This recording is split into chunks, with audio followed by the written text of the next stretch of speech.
Today we're going to be talking about magnetic marketing and how to make your business attractive to high quality prospects. So I'm just going to run through the slideshow and I'm going to explain a bit about this concept of getting your marketing working for you.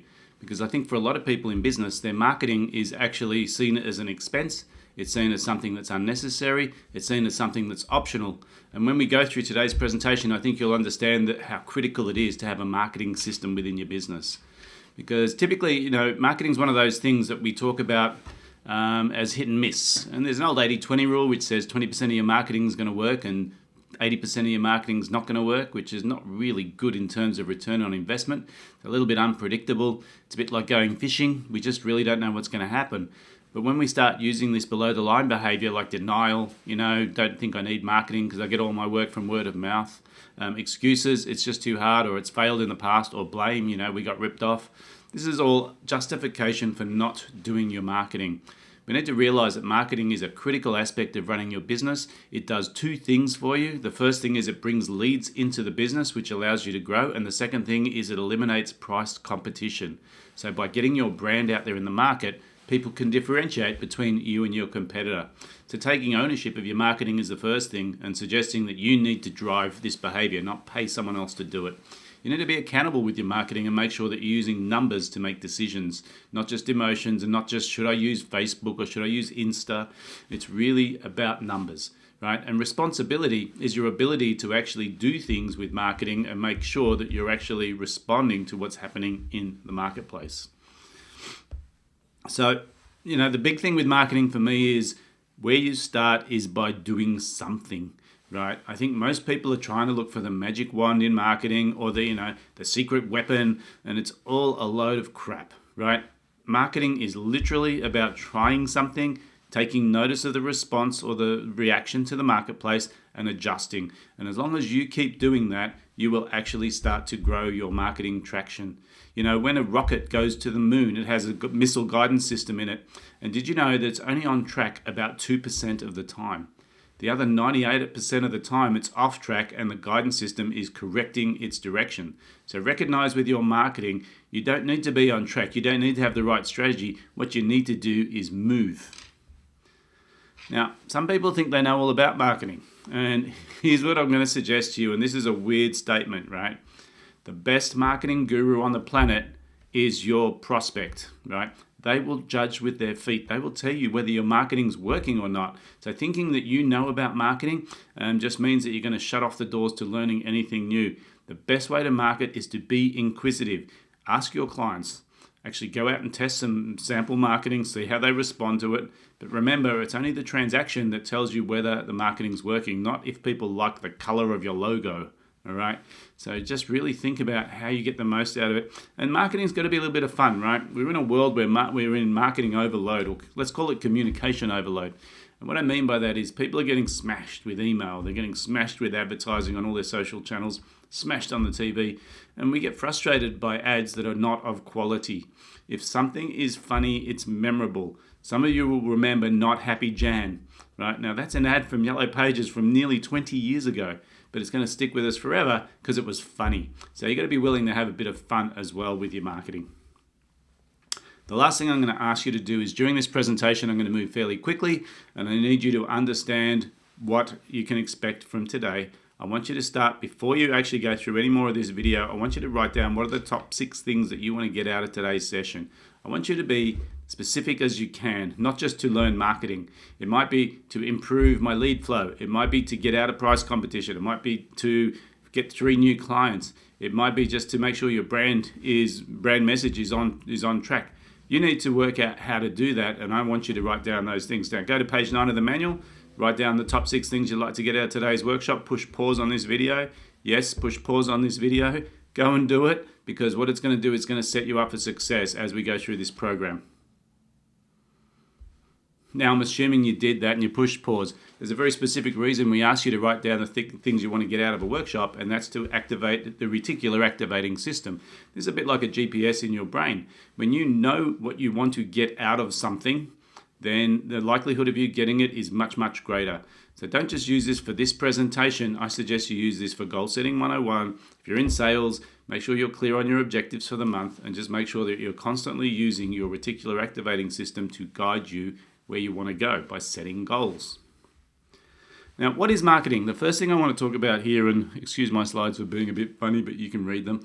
Marketing is about communication and education. It's not just about advertising, and this is where people get confused, right? Marketing is about conveying the message about who you are and what you sell, right? And if we look at it specifically, it's about letting people know what's available. There's too many people I meet in business that don't actually communicate their whole product range to their client base. The second part is, what are the benefits of what you sell, what to buy, how to choose, and how to buy from you. Now, these things sound obvious, but when we're talking about marketing communication, people think it's all about putting it out up there with your logo and telling people, hey, I'm a plumber. It is not that, right? It's about communicating with your target audience and educating them along the way so that they understand who you are, what your service is, and why they should buy from you. Now, this whole question of advertising, marketing's not about advertising. Advertising's just one piece of the puzzle. Marketing starts well before the first purchase, right? It starts with your brand being out there. It starts with your customers being able to communicate your brand message.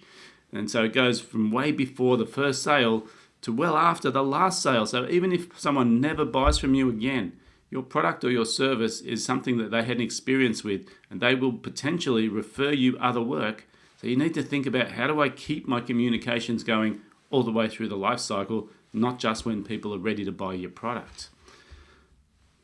FedEx is a great example of this. When Fred Smith started FedEx, right? He started FedEx with a promise, and then he developed a process, because in the day that FedEx started, not many people remember this, but if you wanted to ship something from point A to point B, it actually was very unreliable. It could take anything between 3 days and 3 weeks to get your parcel across the country. And so FedEx started with a promise, and he said, what is the one thing that people would actually love to have an option for in couriers?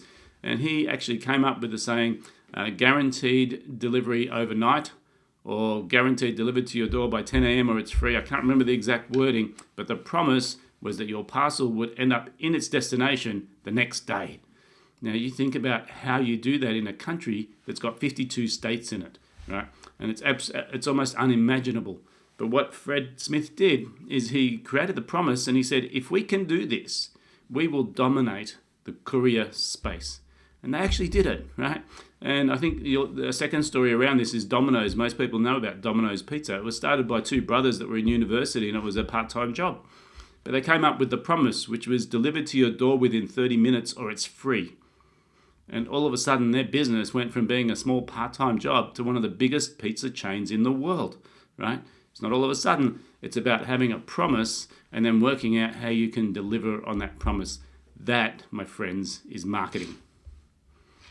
Now, here's the myth as well, right? Most people don't realize in business, you think about this. You should spend half your time getting your products on the shelf and half your time getting your products off the shelf. What does that mean in terms of business?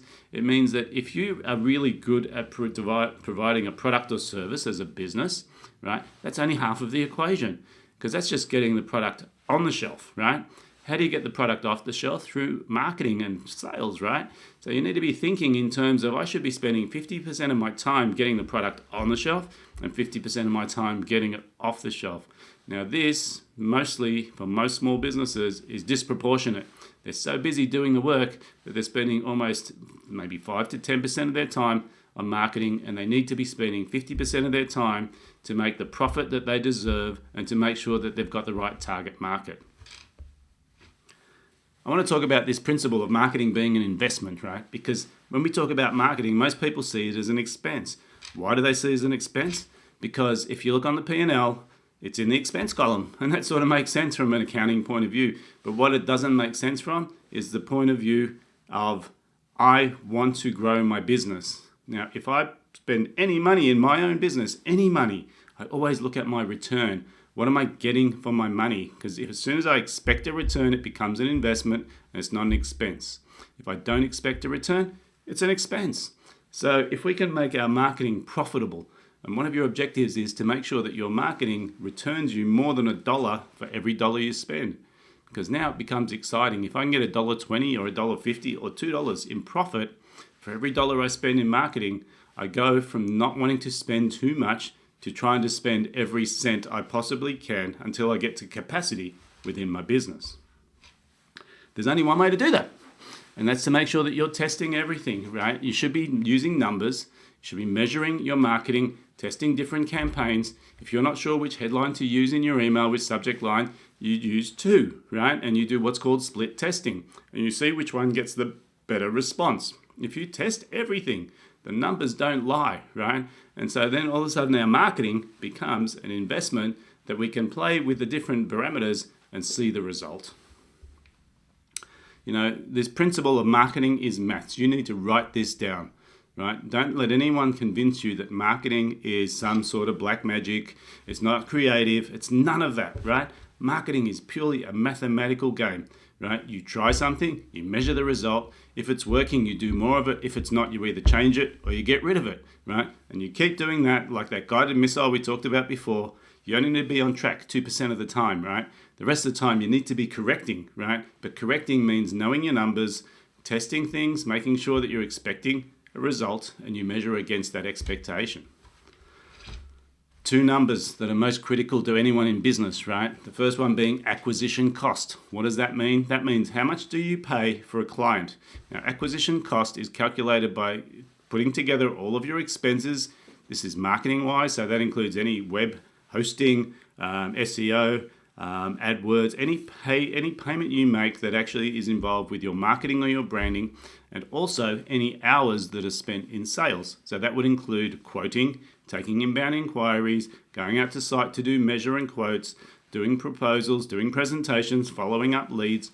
That is all part of your acquisition costs. Now you take those numbers for a month in dollars and you divide it by the number of new jobs or new clients that you got for that month, and you can start to calculate your acquisition cost. This is the most vital number in marketing, and most people I meet have no idea what it is, and it's not that hard to calculate, but you need to know this number not just once, but you should be measuring it dynamically every month to see how you're tracking. It also allows you to compare apples with oranges, right? Because if I'm using SEO for one form of lead generation and my other lead generation is networking, I can now compare the effectiveness of both of those platforms. The second number here, lifetime value, is about how much money will a client spend in their lifetime. Now you'll notice acquisition cost has a down arrow next to it because our objective is to reduce it.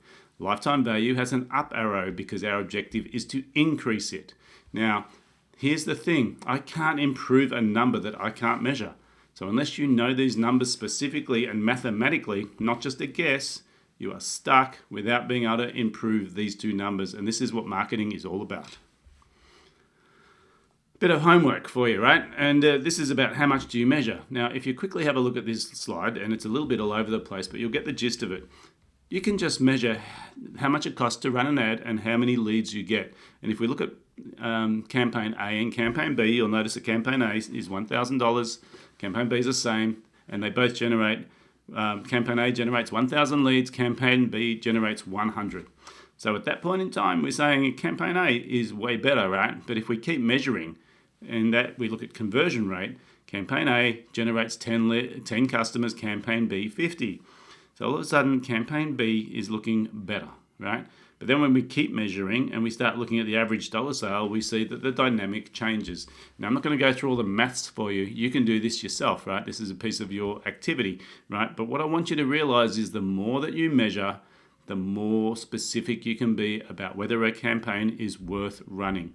You'll notice here that we've measured average dollar sale, average dollars of profit, right? And remember, in business, it's not about turnover, it's about leftover.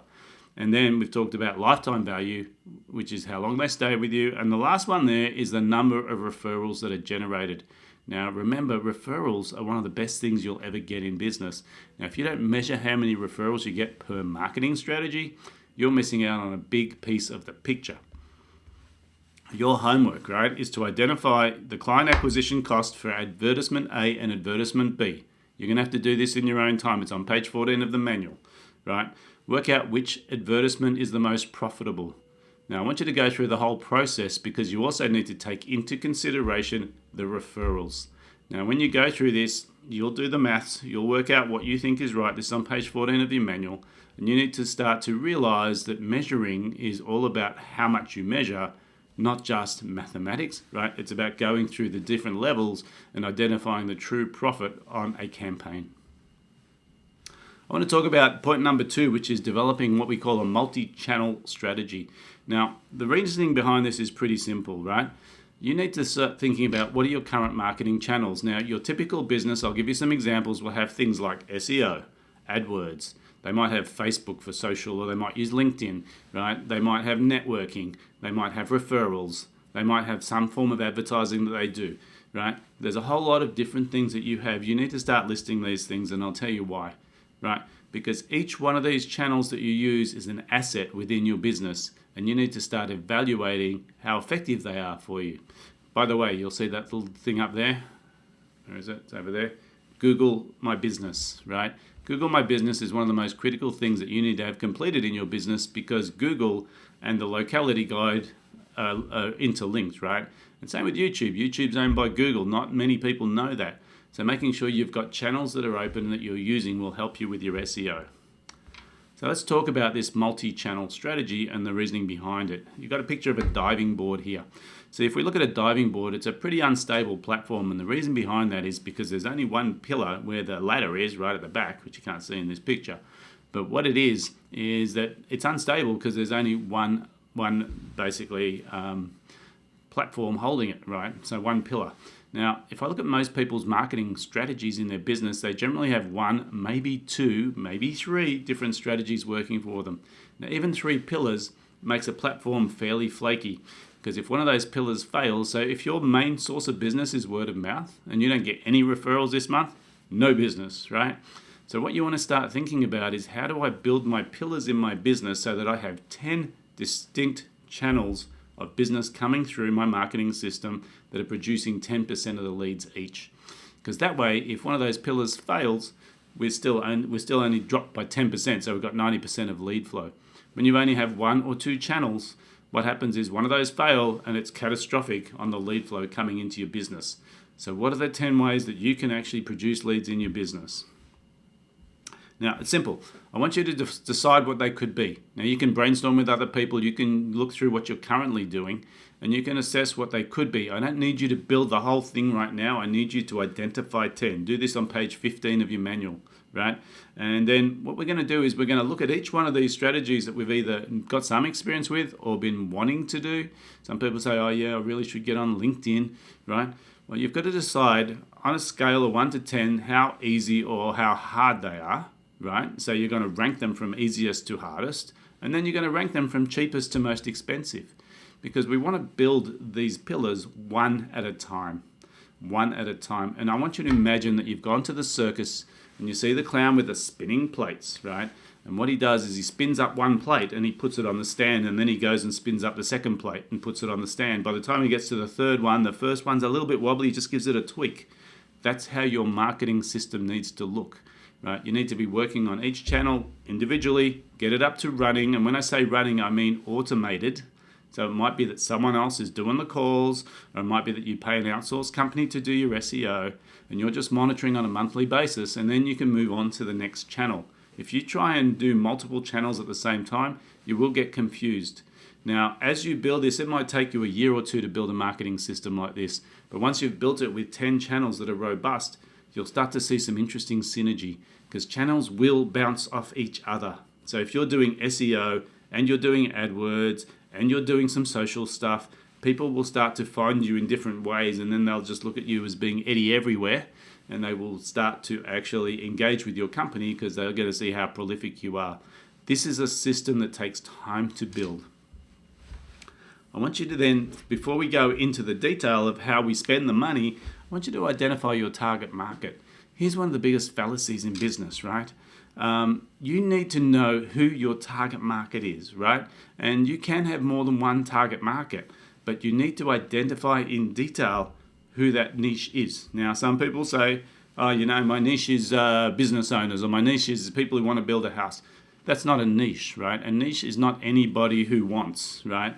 A niche is as much detail as possible about who that specific market is and what their buying motives are. And we'll go through that in a minute.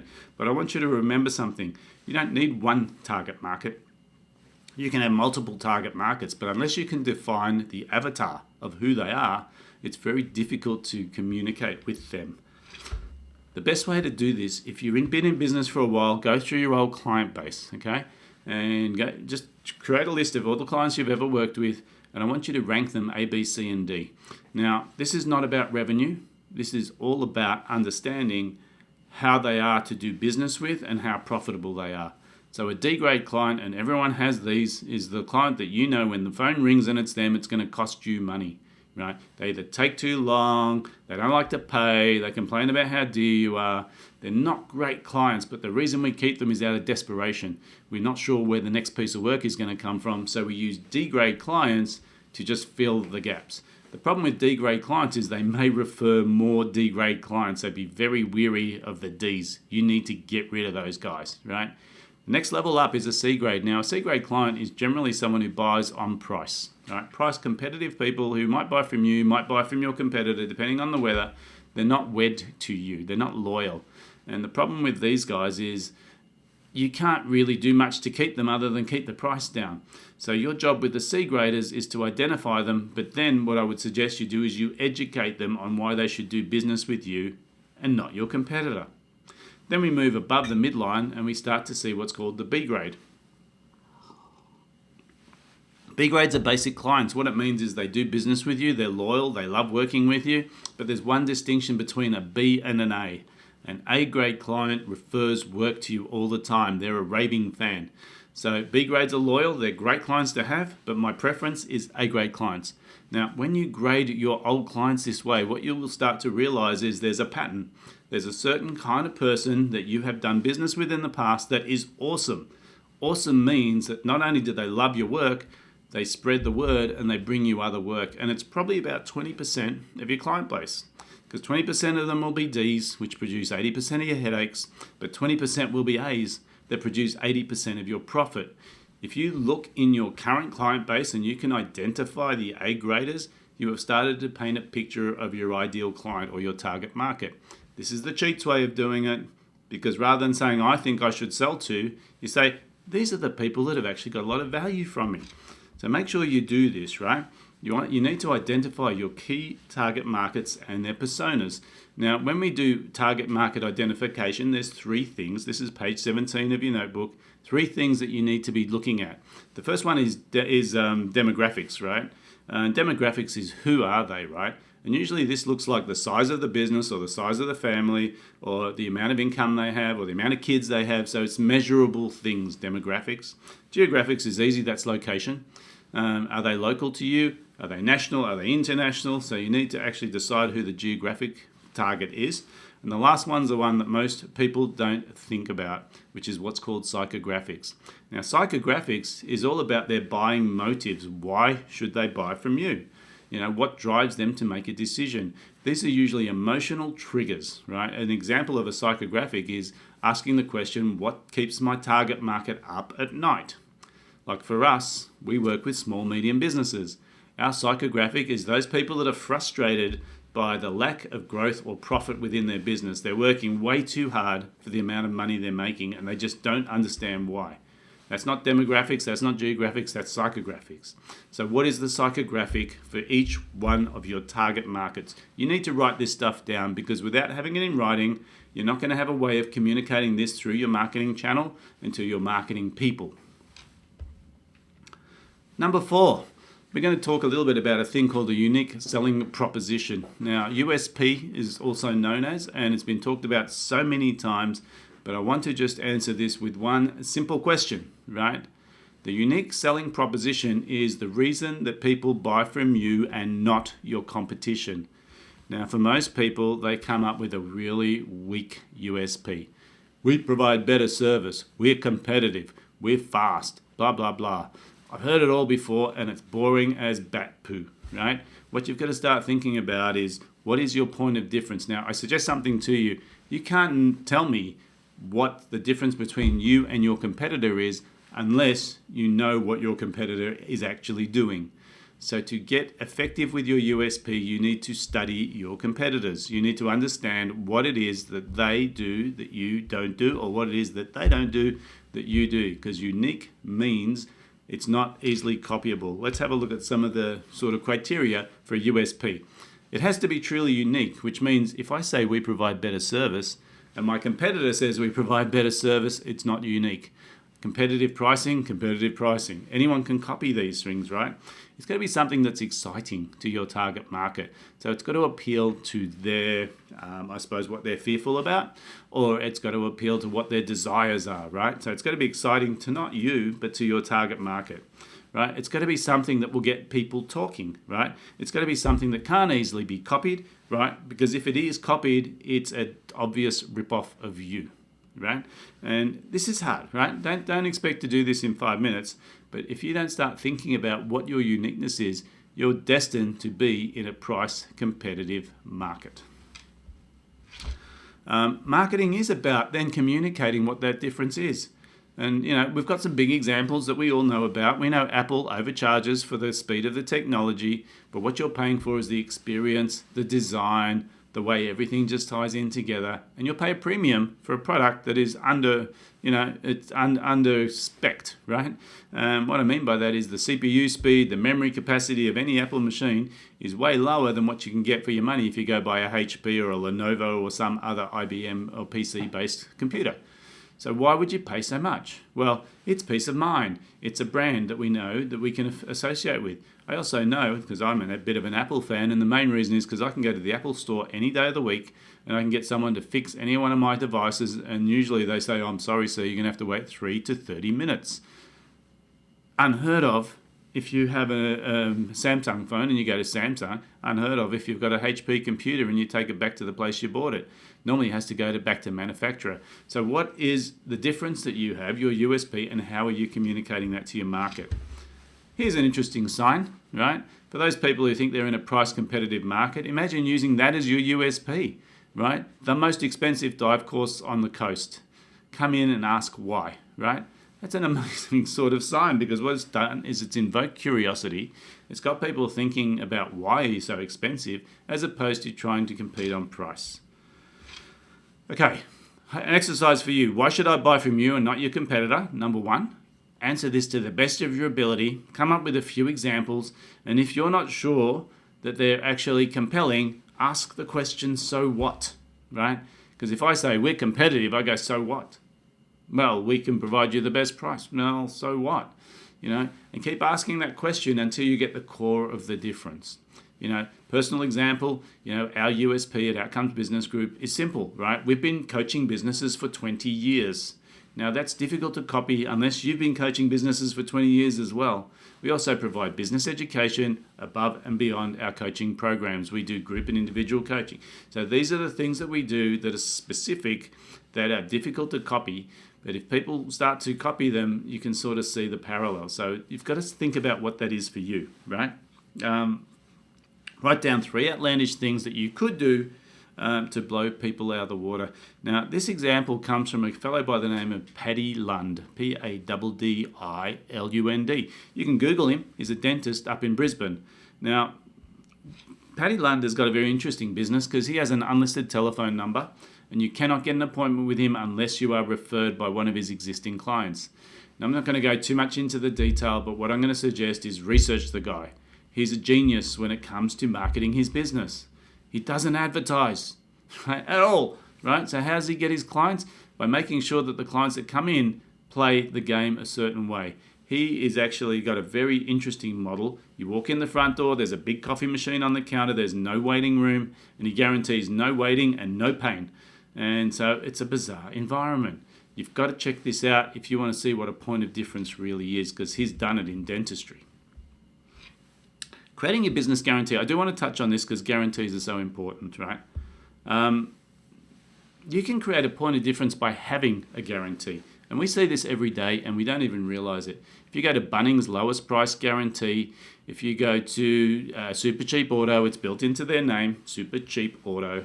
If you go to The Good Guys, pay less, pay cash. These guys have sort of all built their guarantee into their tagline, right? We've even got, what's the other one? The legal firm, and I can't remember, Slater and Gordon, no win, no fee, right? They've got a guarantee built into their tagline. So you can create your USP through your guarantee. We have one as well. We have paid on results, right? You do not get into a lock-in contract with our coaching programs. You pay by the month, and we do that so it keeps us honest. But the main thing about it is it gives you peace of mind that you're not getting locked into something that you may not be happy with. So what is your guarantee? Here's the myth, right? Most people think guarantees are dangerous because people are going to claim on these guarantees and their customers are going to rip them off. That is just not true. The only way a client will rip you off in your guarantee is if it's badly worded, right? You need to think about how you word your guarantee. There's a document that's part of this program, and it's called USP and Guarantee, and it'll give you all of the sort of guidelines that you need to actually create a compelling guarantee that people can use to actually get peace of mind with working with you. See, the thing with guarantees, the reason they're so important is that they increase confidence, right? They give people the security, they reduce the risk, right? It's a contract. So what it allows people to do is trust that you're going to do the job that you promised, right? The quality creates a difference, right? So you can actually get into the situation where your guarantee is actually conveying something very important about you. I'll give you an example. We worked with a photographic studio up in Brisbane. And when we do guarantees, the one question that I'm going to get you to answer in a moment is, what is the biggest fear that your client has? Now, for this photographer, he did weddings, and his biggest fear, his client's biggest fear, you would think, is that the photos don't turn out, right? Well, it's funny because the bride's biggest fear is she doesn't look good in those photos.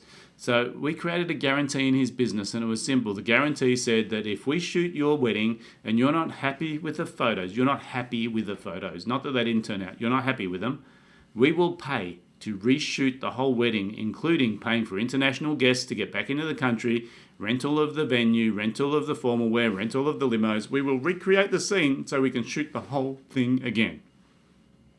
Now, that is one hell of a guarantee, right? Scares the pants off most people. But let's think about what happens. This guy charges double what your typical wedding photographer does. He charges around 10 grand to do this photo shoot, and he guarantees it.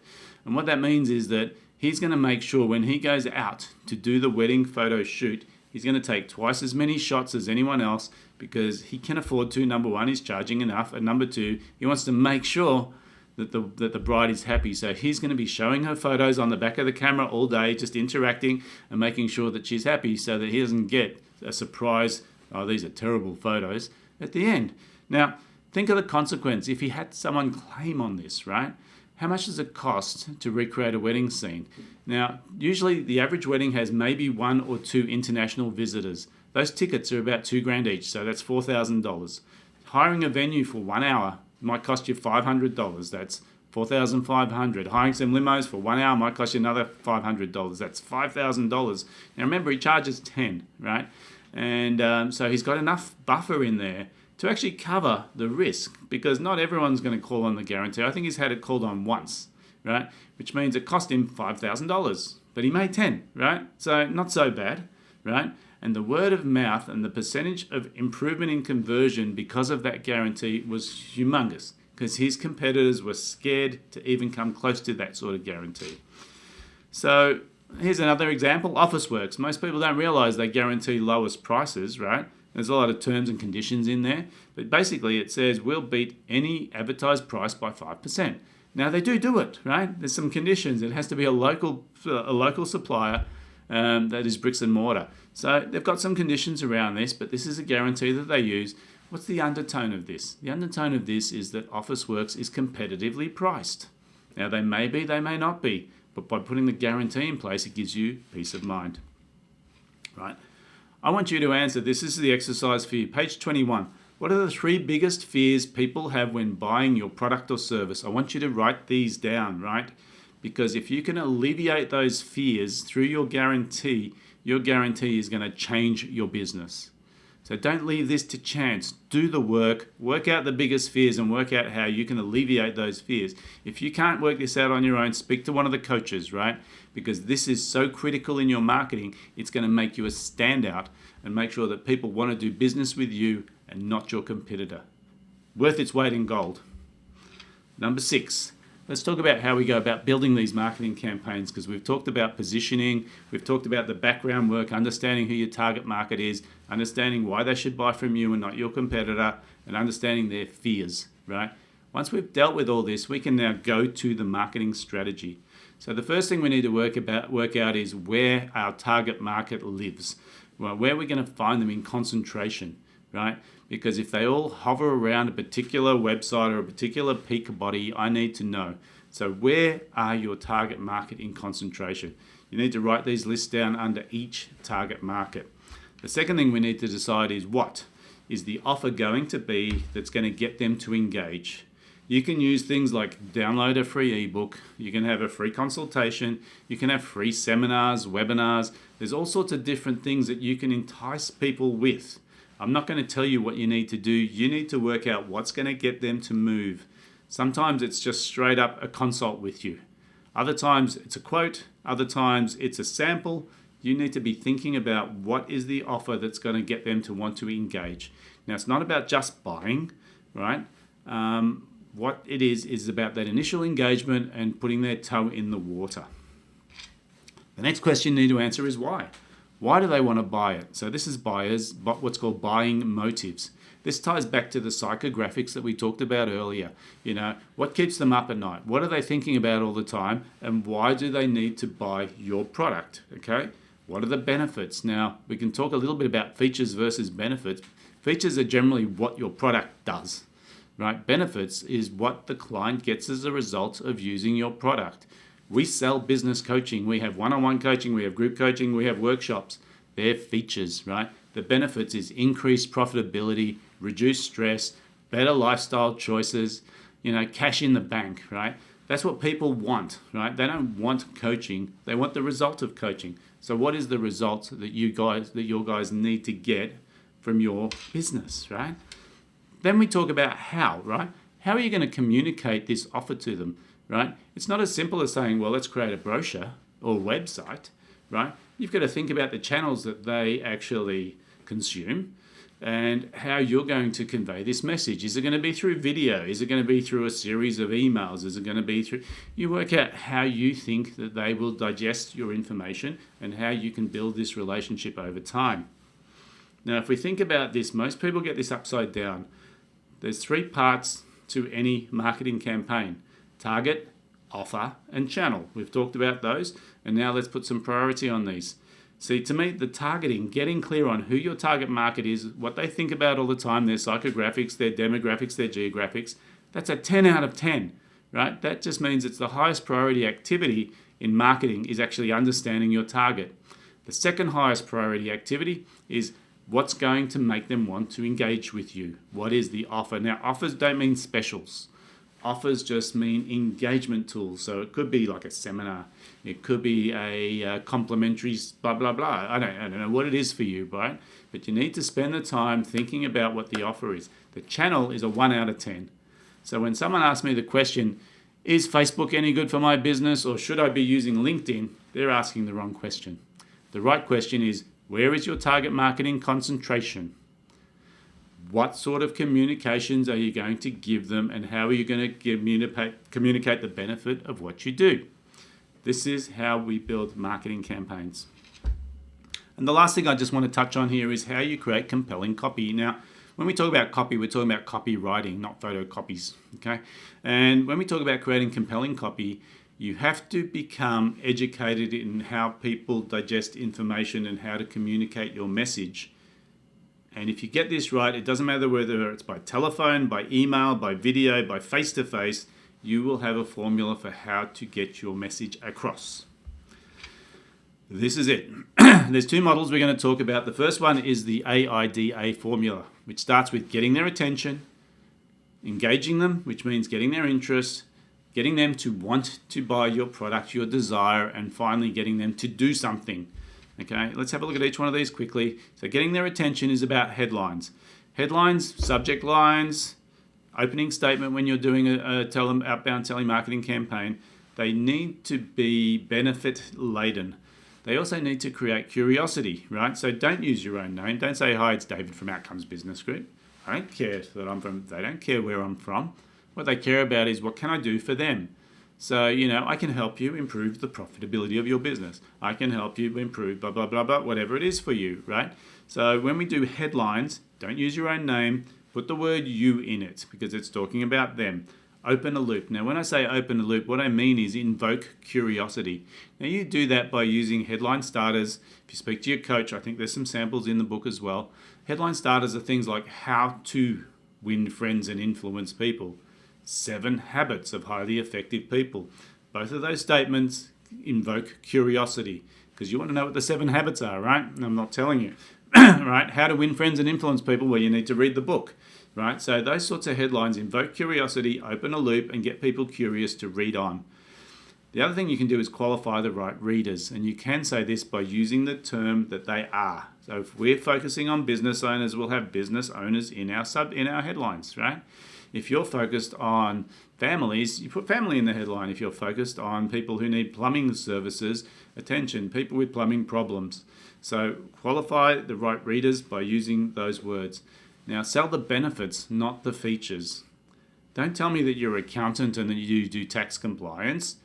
Tell me that you're a person that takes the headache out of paperwork. Tell me you're a person that makes sure I get the best tax return. To talk about the benefits and not the features, right? Now, if you're doing advertising of any type, if you're doing web pages, if you're doing brochures, if you're doing letters, you got to realize that the headline needs to be about 25% of the space. Now, I'll just highlight the last thing I say there. 80% of the effort should be put into the subject line. Because if people don't buy your subject line, they ain't reading your email. If people don't buy the headline or the opening statement on the phone, they will hang up in your ear or they'll say, we're not interested. You need to spend way more time on those first few words, that subject, that headline, than anything else. Google headlines, find out how to do them. You need to become a master of those. So once we've got these headlines going, and these are in your documents, so I'm not going to go through them all. These are examples of headline starters that have worked in the past. They're proven, right?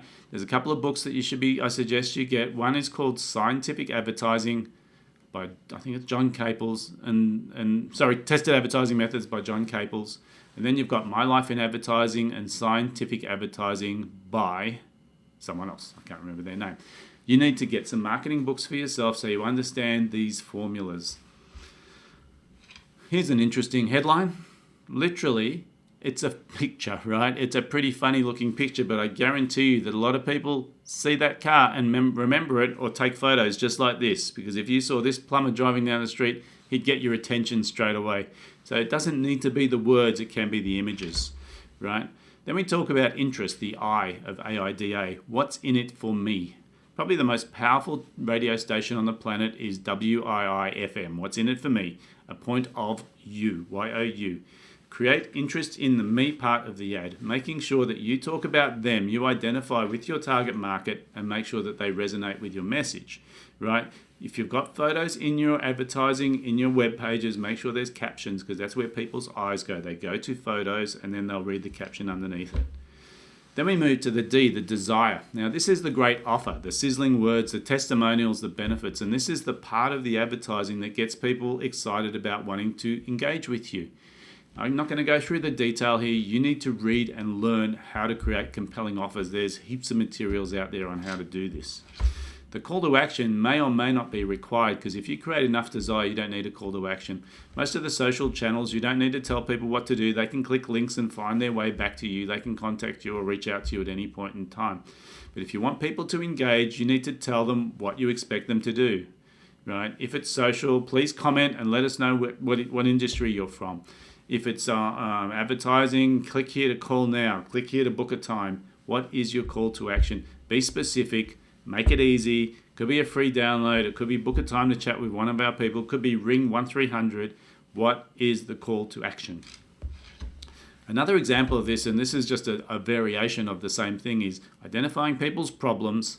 So if you know the problem that your target market has, you identify that problem and you exacerbate it or you agitate it, right?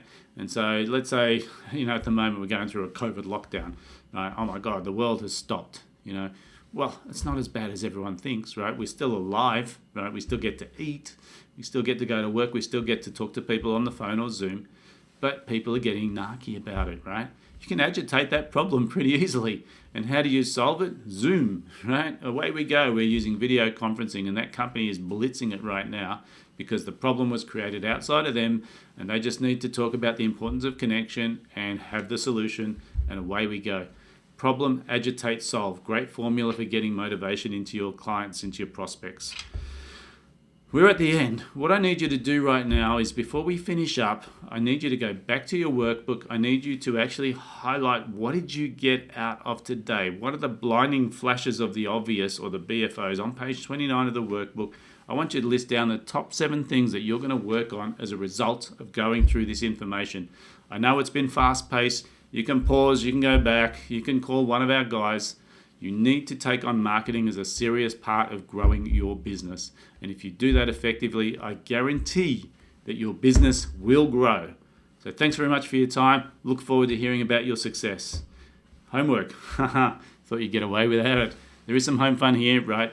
I'm going to make sure that you walk away with at least these action items. You need to define your ideal customers, right? Your target market. You need to work on this thing called a USP, unique selling proposition. And if you can possibly create a guarantee, it's worth its weight in gold. So make sure you're doing that as well. You need to identify what are the 10 marketing strategies that give you 10% of your leads. Just naming them, right? And then working out what your top 3 options are so you can start getting those plates spinning. You need to measure your acquisition cost. I haven't said it here. You need to measure your lifetime value. Now, some documents that are attached to the workbook for this workshop include things like ad critiquing checklist, USP guarantee questionnaire. There's a fair amount to do here, okay? That's why half your time in business should be in marketing and not just delivering your product or service, because you can make a lot of profit by positioning your brand out there and making sure people understand the difference between you and your competitors. We're here, right? Make sure that you go through your notes, you review, you create an action item list, speak to your coach, right? They'll help you walk through all of these things. Don't leave it to chance. Get your marketing system up and running. Start getting some magnetic marketing working for your business so you can start attracting high caliber clients that pay nice chunks of money into your business and make you successful. And I look forward to hearing about it. So thanks very much for your time, guys.